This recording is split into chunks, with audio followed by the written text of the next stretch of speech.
Hello and welcome to From the Be-All End. Greaves here, just a quick one to welcome you to part 2 of our chat with Clarets legend Michael Duff.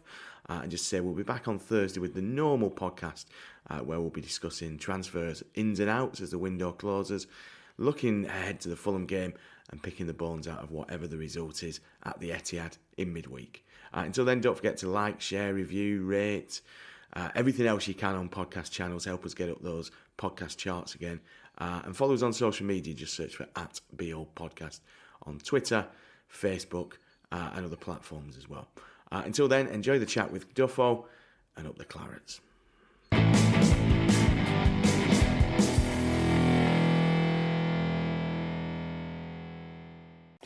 Yeah, it was sort of talking about sort of coyly taking the handbrake off and things like that. I mean, can you almost give too much instruction to players at time and go the other way altogether? It's trying to find that balance, I suppose. And you want the players to go and express themselves and have fun and have some know-how of how they're going about things. But you don't want to overload them either, do you, I suppose? No, well, Liam McCoyley was true to his word. I think the first game of the season we got promoted with him, I think we got beat 4-1 at Sheffield Wednesday. And I think the next home game we got beat 3-0 by Ipswich, and we still didn't do a back four session. Now, as defenders, we're looking around going, we might need a little bit of structure here because everyone's all over the place. And he's like, nah, we've got the best dribblers in the league, we'll be all right.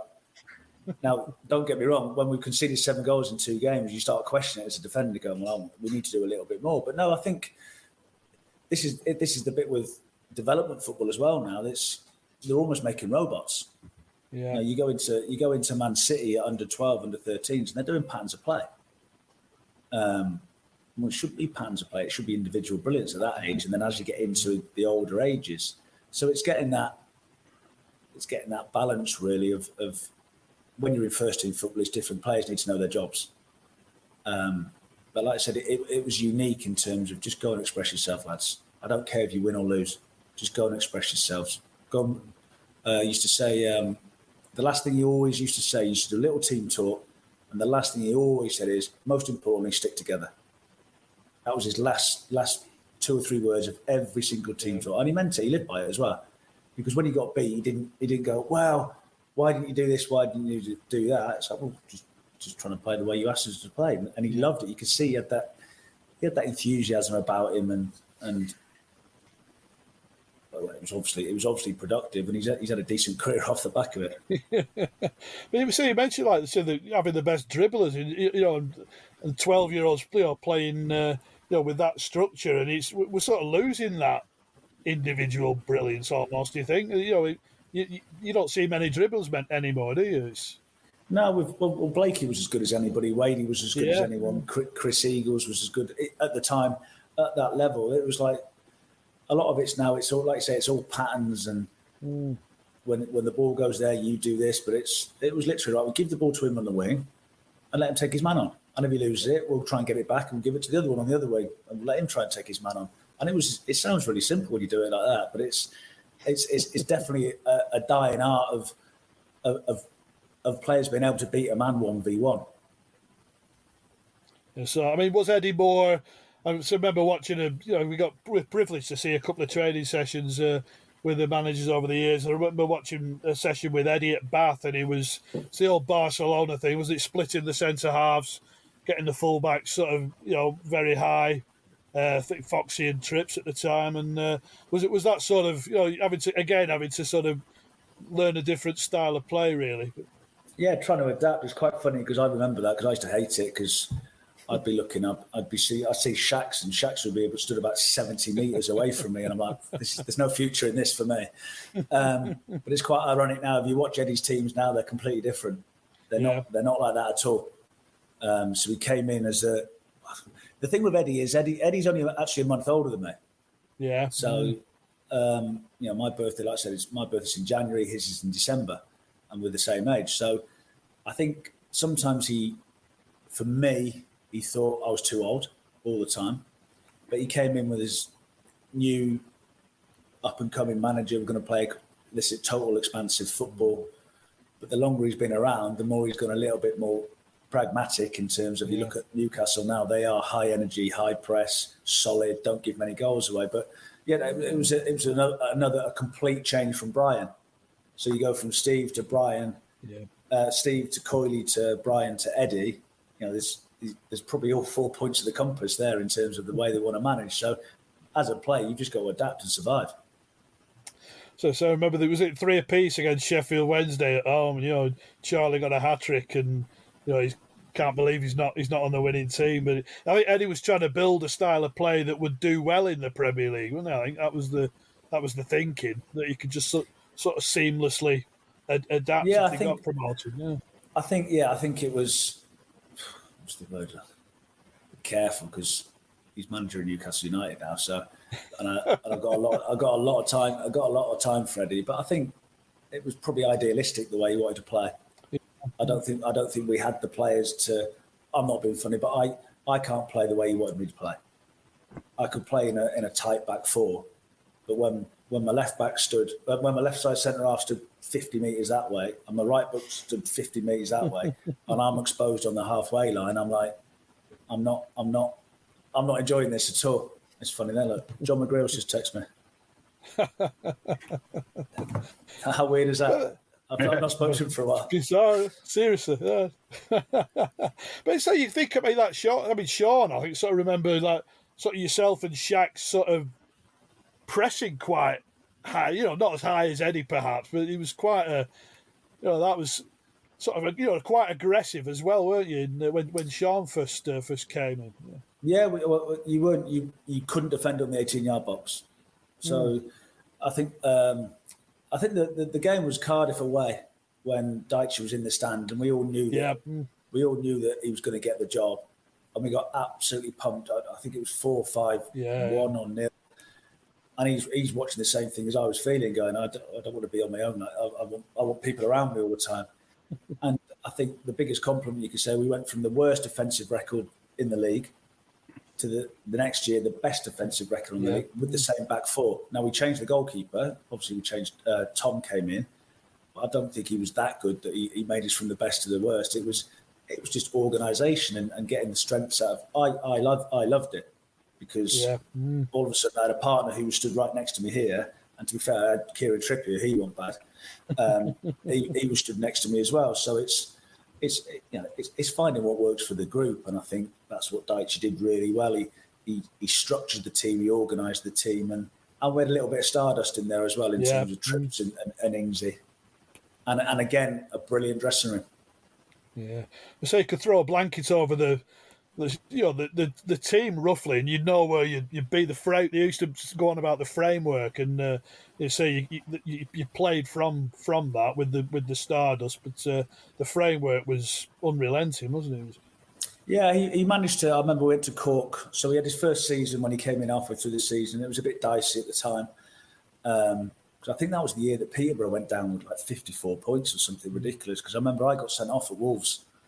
And I think we were 2-0 up at Wolves, and I got sent off, and then they scored one, and I'm sat in the stand now looking at all the results coming in. Everyone below us was winning, and I'm thinking, like genuinely thinking, if these come back and win this, I'm never playing for this football club again.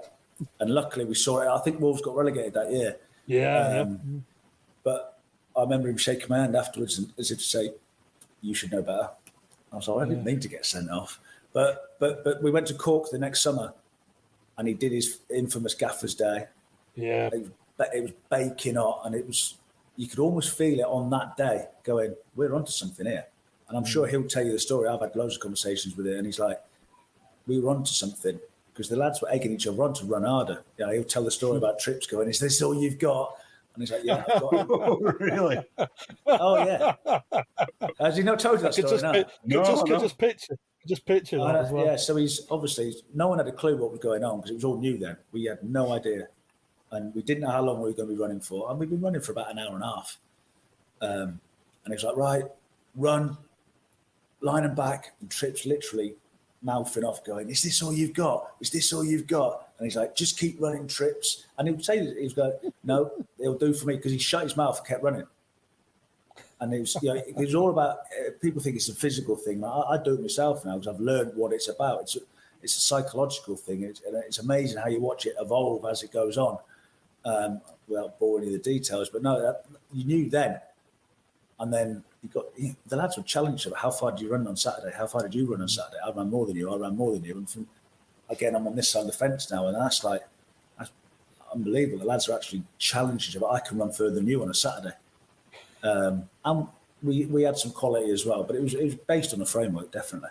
So when you do it for yourself, like, is that you're pushing yourself and seeing how far you can go beyond what you'd expect to be able to put up with? Is that what it is in a nutshell, or what? I think having done it myself, as in with my teams now, without boring you too much, you run for 2.5 hours or something like that, and the first hour they're moaning. They're all moaning, well, this is rubbish. What are we, Burnley Harriers, football club, not a running club, blah, blah, blah. And then it goes quiet for about 45 minutes. Because they've got their head around the fact that it doesn't matter what I say or moan, we're running. And it's amazing, because the last part of it, you don't ever tell them to race each other, but you start manufacturing. I've learned all this from him. This is his doing. The last 20 minutes, half an hour, you start doing little races.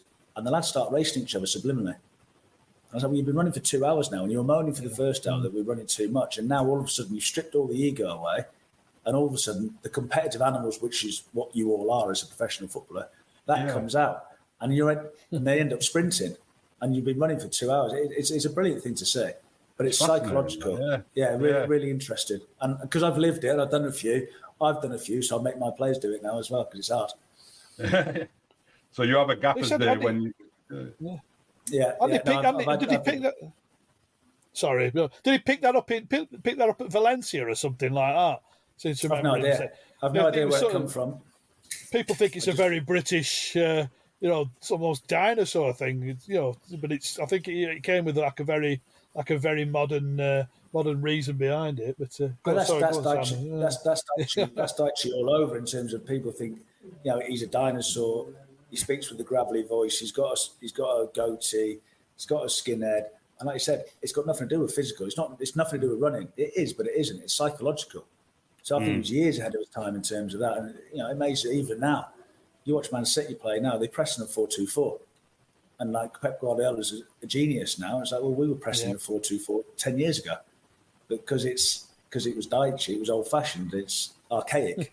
So wasn't pressing then, was it? Yeah, it was closing down. This is it. This is the thing with football. Perception is key. Yeah. Did you see those photographs of Everton's training session? I think it was like about 4 days after he'd been appointed at Everton, and these pictures came out of the team. And he obviously went in during the season, so it probably wasn't a classic gaffer's day. But there were just these looks on these faces that the club photographer, I was amazed they put the pictures out, to be honest, because they were just looking like, what is this? They looked absolutely shattered and exhausted, and had this look on their face that they couldn't believe that they were having to do this. But about 2 weeks later, they started picking up the results, didn't they? Oh, yeah. And then you get Antonio Conte do it, and he's like a genius when he's getting Tottenham to run and run and run, because he's won leagues here, there and everywhere. Again, like I said, it's perception, because he's foreign. That's brilliant. Now he's making them run hard. And then Dyche does it. It's like, he's a dinosaur. He doesn't know what he's doing. He's just making them run. It's football. He doesn't take it on. He doesn't challenge it. But it's it is so difficult when people want to tag you all the time. Did he get to that sweet spot where he'd instilled his culture so much in that team? Different players had come in, but there was a core that was there throughout most of that time, including yourself, obviously. did he get to a stage where his message and his culture, he didn't need to particularly transmit it or reinforce it because it was so embedded in the group and the players sort of policed it themselves? Was it like that, or was he constantly Absolutely. No, absolutely. It got to a point where it ran itself. That's the utopia from a managerial point of view. Yeah. The dressing room's running itself. And Joey's the best example of that. As everyone could probably see at the minute, Joey can be a loose cannon, and he had a reputation for being a loose cannon. But he walked in the dressing room and he tried a couple of things, and it got shut down straight away because the players were like, "No, we don't do that here, mate." And he looked around as if to say, "Well, no one's coming with me with this one." So he went, "Do you know what? All right," and he bought in. So, and I think Dyche had told him, he'd met him before he signed him. He said, "This is the way we work." Joey's come in, and there was a couple of little examples, nothing major, but almost like testing the boundaries sort of thing. And it just got squashed straight away. I was like, "No, that's not the way we work here, pal." And like I said, because the culture was 100% ingrained, which took a couple of years for him to do, and takes winning as well. You have to win whilst you're doing that. But then once you get to that point, it's like whoever comes in, you got to fit in. If you're not fit in, you might have to go. But most people that came in, that's where the recruitment was so good. He brought in we didn't sign 34-year-olds that had spent their whole career in the Premier League. Everyone was hungry. No one was a multi-millionaire. The money was good at the end, and obviously now the money's gone on again. But we're talking over 10 years ago when we weren't paying the 30, 40, 50, 60, 70,000 pound a week that people are earning now in the Premier League. Everyone was hungry, and it's like, you're not going to be the one that's going to mess it up. We're tight. You're not the spoiler. And to be fair to Joey was brilliant for that year. Absolutely amazing in terms of as he was as a person on the pitch. So I don't think anyone will say a bad word about Joey in terms of the 12 months that he was here. His opinions have, I think it's fair to say, they've divided opinion in the last few weeks, but the less said about that, the better, I think. Yeah. Did you think some of these lads that you played alongside, Michael, they were going to, like Trips, go and have the career he's had, Ingsy, people like me, Junior spent sort of a decade or so at the top level and things like that. Did you see that at the time? I think it's difficult. I don't think you think like that. I think you knew pretty quickly that Trips was a bit special. I think Ingsy was the one. It was a point I remember in training on the top pitch at the training ground, and it was almost like a school game in the playground where one lad's got the ball and there's 11 or 12 lads chasing him. He was literally that good.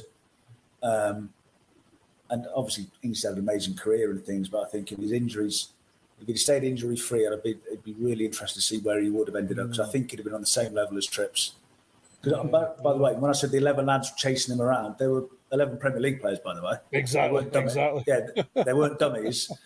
And it was just all them just chasing him around the pitch. Unfortunate with injuries. Jay was another one. Jay could do everything. And again, injuries sort of, they didn't kill him because he's had an amazing career, but I think it robbed him of the career that he just got in the England team. He just got in the England team. And I think they could have been on the same level as Trips in terms of Champions League finals, Euros, World Cups, all that sort of stuff. So, but I don't think you think, when you're playing with him, you're like, he ain't bad. But I don't think you think, I wonder where he could end up. But that was a good.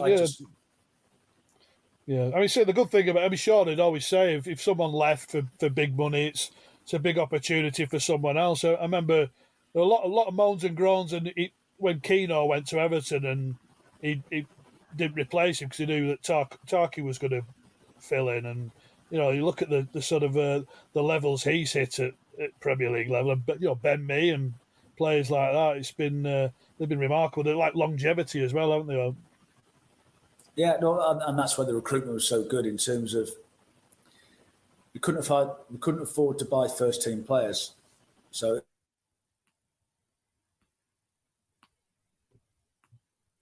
and then we brought Keano in, and he never got in the team really, and then Shaq's left, and it was me and Keano, and then obviously I ended up retiring, and it was Keano and Ben, but we'd already brought Tarky in, and then Keano left and Tarky came in.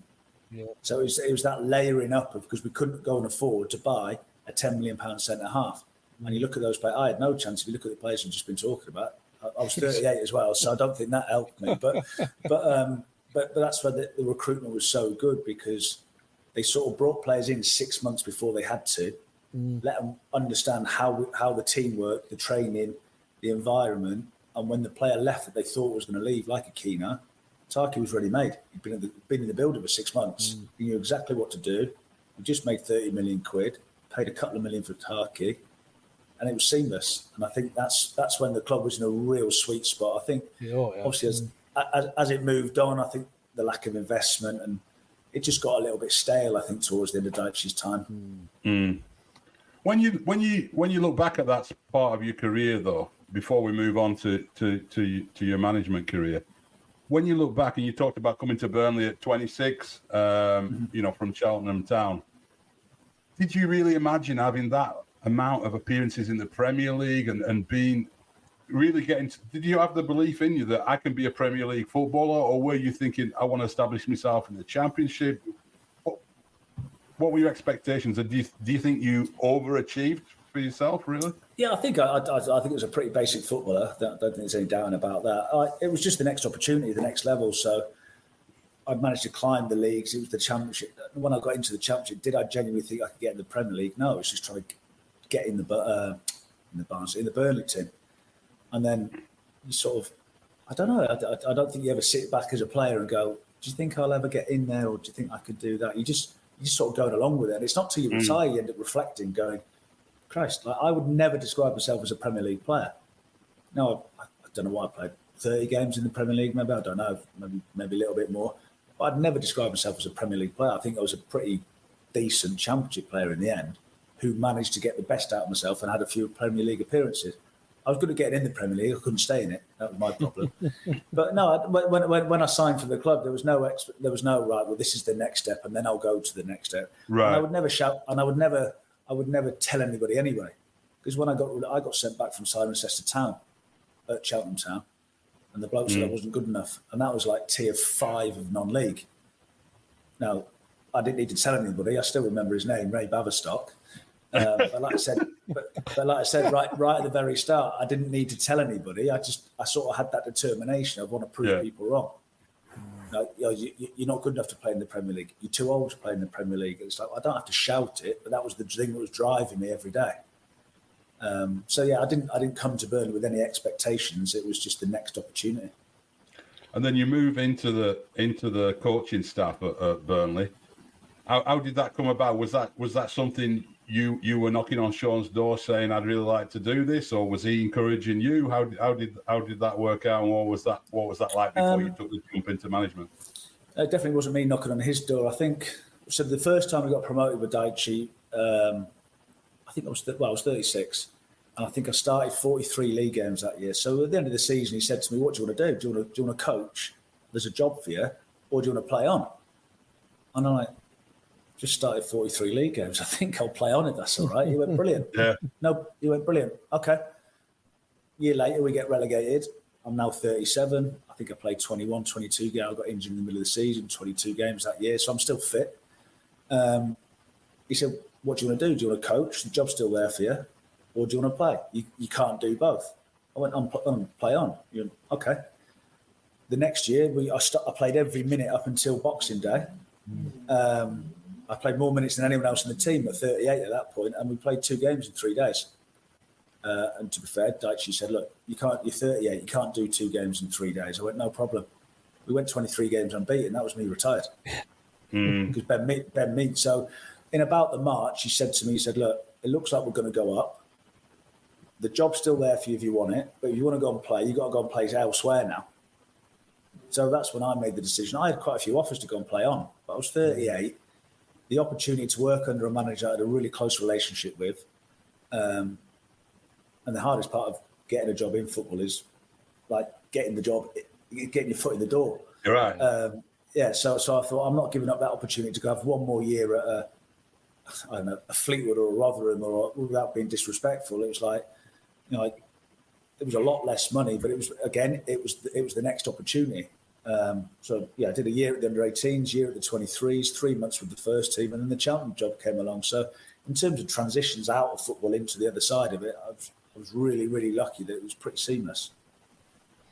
I mean, you've had Sean Dyche there telling you for 3 straight years, would you like to go into coaching and be on the coaching staff? I mean, even though the timing wasn't right, and he comes back again and again. I mean, that's quite a testament to how much he rated you as a potential coach as well, isn't it? But I think that's so. The last 2 or 3 years, that's when I'm doing a lot of my learning. So I'm watching how he debriefs games, how he analyses opposition, how he delivers in his meetings, what he's trying to get out of his meetings. And I've taken, I still speak to him now, and I laugh sometimes. I'm like, you never guess what I said the other day. So he's had me in the office sometimes, and he's giving me a strip, dressing me down, saying, "Oh, you this and you that." And I went, "Remember, you said that to me the other day." Well, I'm now saying it to somebody else. Right.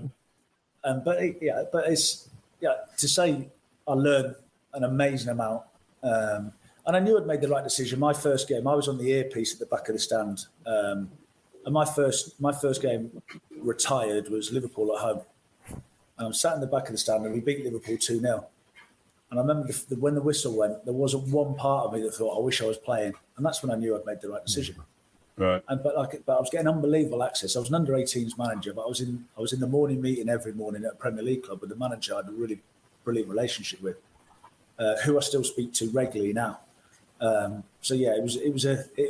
I was lucky, but it was in terms of transitions. I was. You see some of the other lads that have had their issues and stuff since they've come out of the game. I'm thankful that I didn't have any of those problems. Chris? I see. I mean, you ended up going to the European games as well, didn't you? As part of the staff. That must have been an eye opener as well. Yeah. Yeah. So Loco had his hip replaced. So like I said, year at under 18s, year at 23s, and then with the first team flying around in private jets with the ex special forces lads as bodyguards and sitting in recruitment meetings whilst they're trying to recruit as a Europa League team, as all the courses in the world, you do all your badges and all things like that, but you can't buy that type of experience and those type of experiences. You see, I always found it interesting. So we talk about philosophies and DNA and this, that, and the other. And Sean always he said, I want my team to be able to find as many different ways as possible to beat teams. And it must be hard to move away from that thinking. Really, is that even as your own man? Is that sort of how you want to go about things? Just finding as many ways to hurt teams. Ultimately, yeah, I think it's. The main thing that I've taken from it is, like I said, I've nearly 300 games as a manager now, and I'd imagine 260 of them I've been at back three. So it's nothing to do with formations and stuff, but it's trying not to pigeonhole yourself into. And one of the best bits of advice he gave me when he realised I wanted to get into the management side of it, it was don't pigeonhole yourself too early. He said, I see so many young managers now who go in and they tell the board, I'm going to do this, this, this, and this. They tell the supporters, I'm going to do this, this, this, and this. And then they walk in and meet the players and they go, well, they can't do that. Well, you've just told the board, you just told the supporters that you're going to play this beautiful game of football. You can't do it. You get sacked after 20 games, you don't get another job. So it's get to 100 games, and then you're a proper manager. You're a manager now. And then it's sort of evolving from that. And that would be the main thing that I've took from it. It's like, find a way. If you play the same way all the time, everyone knows how you're going to play. So it's finding different ways and developing characters and resilience in people that can be adaptable and are willing to adapt as well. You had successful spells, positive spells with Cheltenham and Barnsley, and then it didn't work out quite as well for you at Swansea. Now are you looking to get back into the game now? Are you keen to manage again? I want to get back in at some point. I enjoyed my Christmas. So it's, I think ultimately, like I said, 300 games as a manager, I'd like to think the last 19 won't define me. Lots of reasons why.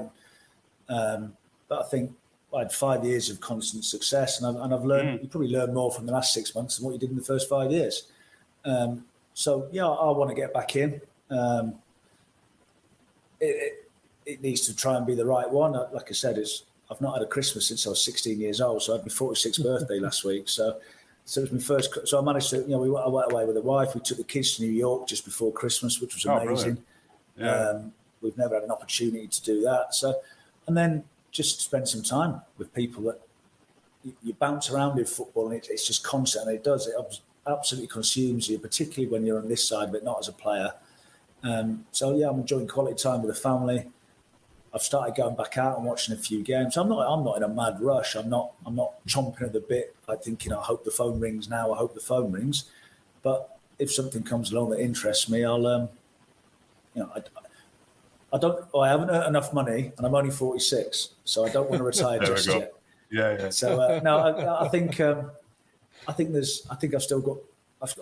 got more to learn, and I think I've got something to offer somebody. Yeah. Do you still manage to find time to watch the Clarets a bit? Have you been able to see what's happened this year and last year with companies? Burnley? Not really. Very different. No. Yeah, only from the outside. Obviously, when you're in it, I've been in different leagues. Obviously, last year I was in League One, went in the Championship. This year in the Championship, then the Premier League. I think there's been loads. Obviously, there's been a lot of change. It went to a point, as we just mentioned, that it all went a little bit stale towards the end through a lack of investment, and I think everyone sort of fell out of love with each other, and it needed a fresh start. And I think what Vincent did last year was amazing with the football, but the other side to it is it shows you what a good job Dyche did, because he kept him in the league 6 years out of 7. And it looks like it's a tough gig now. I think what, he's 7 points behind Everton now. Or no, it might not be that, is it? But obviously Everton are in a false position because of the points deduction, so I don't think they'll finish there. And that's what we go back to. It's getting that tipping point, that balancing act of being able to find a way. There's obviously gone down a completely different model in terms of the amount of players. There's only, I think Jay is still there. Other than that, I don't. Yeah, Jay Corky, the two that I played with. Obviously, Tails was there when I was coaching. But there's been a huge turnover, and the football that they played and the points that they accumulated last year was, I'd imagine, be one of those seasons that we talked about in history for hundreds of years. This year's obviously proving slightly different, but that's the level. It's a brutal league now, the Premier League. And even the Championship's become tough this year. The teams that came in it from League One and dropped down out of the with Leicester, Southampton, and Leeds, and then Sheffield Wednesday, Ipswich, and Plymouth. I think the Championship definitely got stronger as well. So the top two leagues are a good standard at the minute. But no, I look for two results. I look for Cheltenham and Burnley. To have, I think it was, what was it, 21 years. Well, 24 years really, with my coaching, and only to have two clubs. I feel quite lucky. And they're the two clubs. I still live in Cheltenham now, obviously. They'll always be my two clubs, really. So you're up there with Stanley Matthews and Phil Neville, I think, players who've played 300 plus games for two clubs. There's not many. Yeah. No, I'm lucky. I'm married a Cheltenham girl, and like I said, I had brilliant 15 years at Burnley with all sorts, like you said, 3 promotions, a couple of relegations, and learning loads along the way. And it's a special place, and it's amazing the amount of people that you go all around the world. I'll never forget on my honeymoon, which was 2006, went to the Maldives on an island that you could walk around it in 5 minutes, and obviously it's a honeymoon's paradise. And not the Isle of Man. No, it was a honeymoon's paradise. It was the World Cup was on, and we met these two a policewoman and a policeman, and they were just chatting away. And we were about 3 or 4 nights with them, and then during about the 4th night, his missus went, "Go on, tell him he was a season ticket holder at Burnley, wasn't he?" But he was too embarrassed to tell me. But I was like, Jesus Christ, I'm in the Maldives here. But no, they get everywhere. But it's great. It's always good stories and nice things said, which is always good. Well, that's been absolutely brilliant, Michael. Really, really enjoyable talking to you about all those memories and what you learned. I'm sure the Burnley fans who listen to our podcast will take a lot out of that and really enjoy what you've talked about. So thanks very much indeed your time, and I hope we see you back in the game as soon as you want. Yeah. Yeah, that's the key. As soon as I want. Yeah. So no, appreciate it, lads. Enjoyed it. Thank you. Thanks for your time. Cheers, lads.